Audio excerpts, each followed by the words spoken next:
Hey everyone, my name is Charlie and welcome to Fully Equipped. Yesterday we read about how Jesus was betrayed and arrested.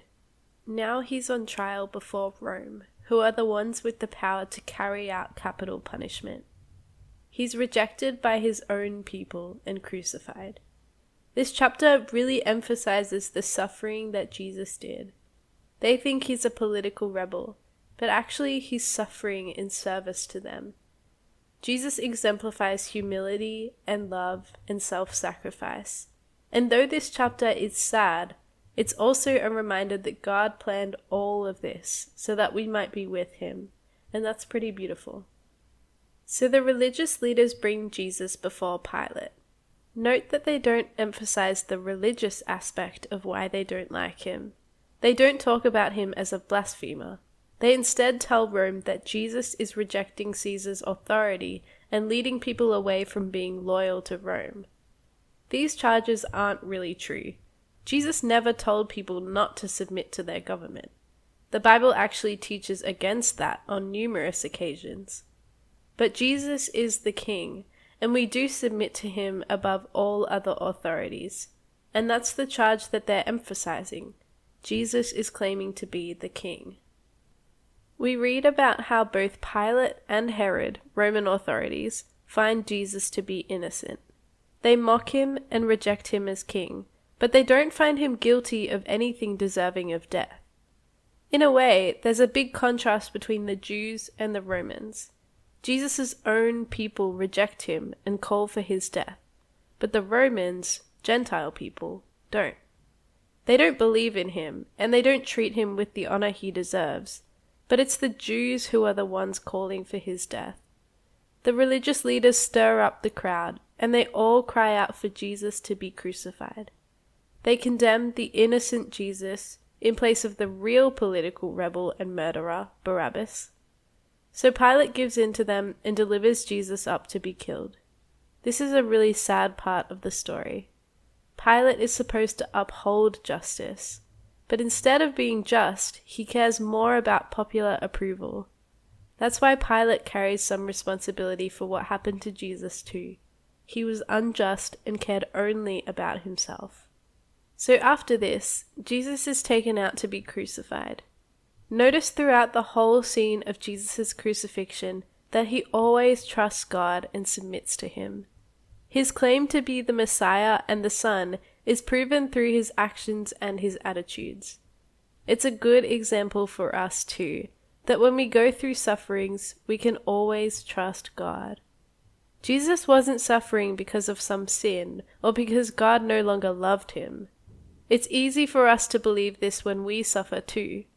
But suffering isn't always a result of personal sin, and it doesn't mean God has abandoned us. Jesus was suffering, but he was fully in the will of God.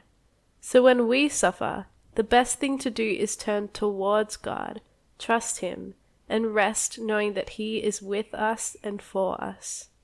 We read how a man named Simon carries Jesus' cross for him, probably because Jesus had already been scourged and wouldn't have been physically able to carry it. All around him, women are mourning for him. But Jesus tells them that they shouldn't mourn for him, but they should actually be mourning for their nation. Jesus is innocent, and he's going to suffer, but God is definitely not going to spare those who rejected him, and their fate is going to be much worse.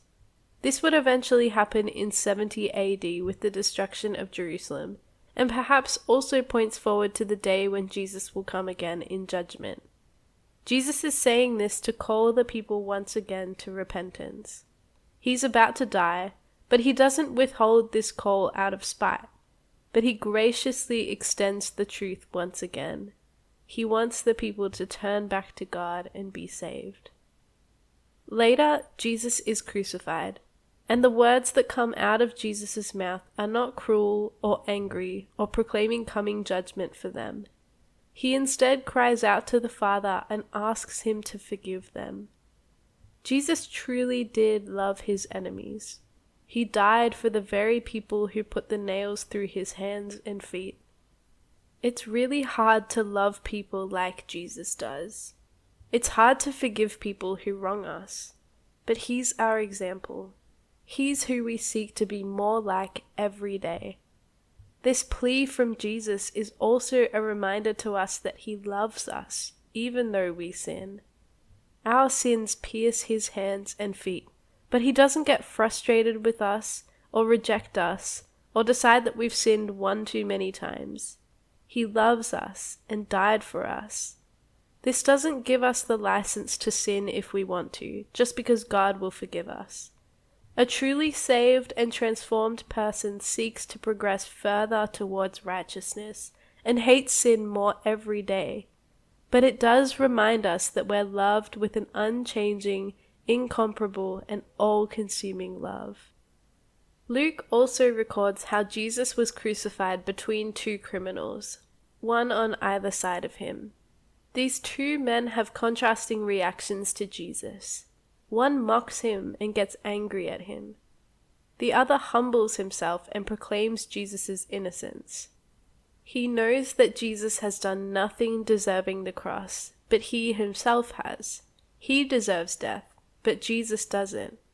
He humbly asks Jesus to remember Him when He comes into His kingdom. He recognizes that Jesus is King. And because of his faith, Jesus gives him salvation. He tells him that today he will be with Jesus in paradise. This statement reveals a bit about afterlife to us.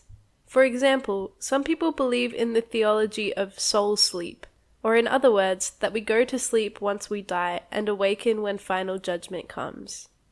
There's a lot of theology to get into about heaven and hell, and we won't go there today. But it's important to note that the Bible doesn't really seem to teach soul sleep theology. Jesus says that the criminal will be with Him in paradise today, not in a few thousand years. For believers, we know that if we're absent from the body, then we're present with God. After this, we read about Jesus' death. The whole land goes dark, and the curtain in the temple is miraculously torn in two, symbolizing that there is no longer any separation between God and man. Jesus commits His spirit into God's hands and breathes His last. Another thing to note about Jesus' death is that there's sometimes some confusion about where Jesus went after He died. Some people think that He went on to be punished in hell, but this isn't true. Jesus' death on the cross brought victory, and that was accomplished when He died. The Bible isn't exactly clear on what those 3 days looked like for Jesus, and there are different interpretations of what happened too. We'll talk more about it when we read Peter's letters, but suffice to say that Jesus wasn't punished in hell after His death. Jesus' body is buried in the family tomb of the religious leader named Joseph. He was one of the soft-hearted religious leaders, who didn't agree with the rest of the council's rejection of Jesus. He honors Jesus by burying Him in His tomb, which is a fulfillment of yet another prophecy given 700 years ago by the prophet Isaiah. This is what we remember on Good Friday, Jesus' death and sacrifice for all of us. It's called Good Friday because through His death, Jesus brought victory over sin and death for those who trust in Him, and that's definitely good news. How does this equip us? In this chapter, we read about how Pilate chooses to forsake justice for his own reputation. He didn't stand up for what he knew was right. In today's world, it's really easy to fall into the same trap. Being courageous and righteous means standing up for what's right, even when the majority won't agree with it. The world needs faithful people who don't compromise on what the truth is. Peer pressure is often really strong. We might be afraid of social rejection, loss of friends, our careers declining. But no matter what the consequences are, we have to stand firm in truth. In a world that teaches us that we can all live our own truth, let's be people who let the light of the gospel shine and allow the Holy Spirit to guide others into real truth as well.